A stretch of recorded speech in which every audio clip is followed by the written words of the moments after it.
Now we're going to do the roundup of what's happening in our local newspapers with Matt with us. Hello to you. And we've always got a nice eclectic array of things to talk about. The first one is Ham and High from this newspaper here, and it's about a rabbi welcoming the coroner's new face-friendly protocol to replace cab rank system. Explain this. This has been a lot of people in North and East London would have heard about an ongoing wrangle, much through the pages of the Ham and High actually, over the local coroner Mary Hassel, whose remit covers Camden, Islington, Hackney and Tower Hamlets, over who gets dealt with first when they die, basically. Oh. Now, previously, religion and faith has been taken into account. For example, Jewish and Muslim faith believes that the dead should be buried as soon as possible. So they were dealt with, if that's not too harsh a word, at first.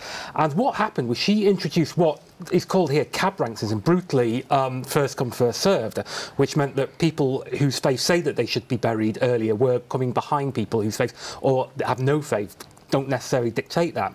So this was this led to a battle led by Rabbi Asher Gratz to force her to abandon that. Now it looks like they've come to a system now where they will go back to that. He said that she's bent over backwards to show that she's listening.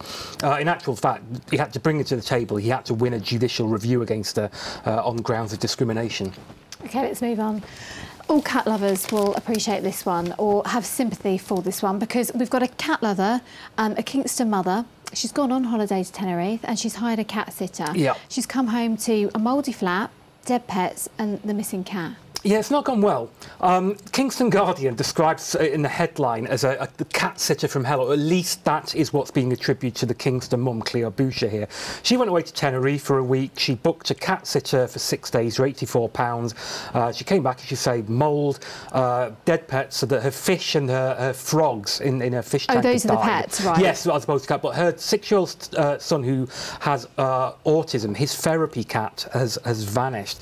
She said she came back, she found all this. She couldn't get into the house because the key was with the cat sitter. She had to climb up 2 stories to get in there, and then discovered this kind of well, hell, she described it. It is a bit of a nightmare. It is, and it should say that the company involved has said that there's been some false and misleading accusations. Shall we really give those? I mean, where's the cat? Well, what they said here is that the cat, which is an unchipped outdoor Maine Coon cat, was allowed to leave the house whenever it pleased during the cat sitting.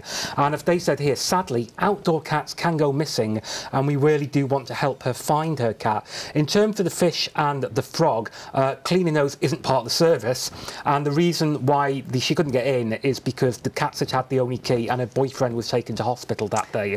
2 sides to every story. There is. Interesting sides. Let's stay with furry friends. Well, you say that. This time not too friendly, angry rats. Only friends, really. Aren't all rats friendly? I do not understand this one. Well, not this one, who is on the front of the Ilford Recorder today, is described as an angry alpha rat. So this is obviously a male rat who's trying to dominate the house of this mother of 5 here in Redbridge, Rachel Noe, who's been placed in temporary accommodation in Green Lane in Ilford.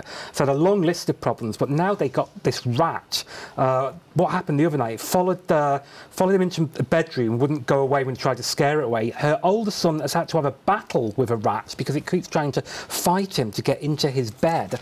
That is horrible. They put down glue traps to get rid of him, and nice. Apologies for anyone having their dinner with this, but it is in the headline that the rat bit its own tail off to escape. Bless you on that music, to escape. And this really is kind of some of this may seem slightly comic, but it follows on with things like condoms and needles that she's had thrown into a garden by drug users, sex workers. The council have said that they supported the family over a number of years, and they will be finding her new accommodation off the back of this, so that is good. Moving on.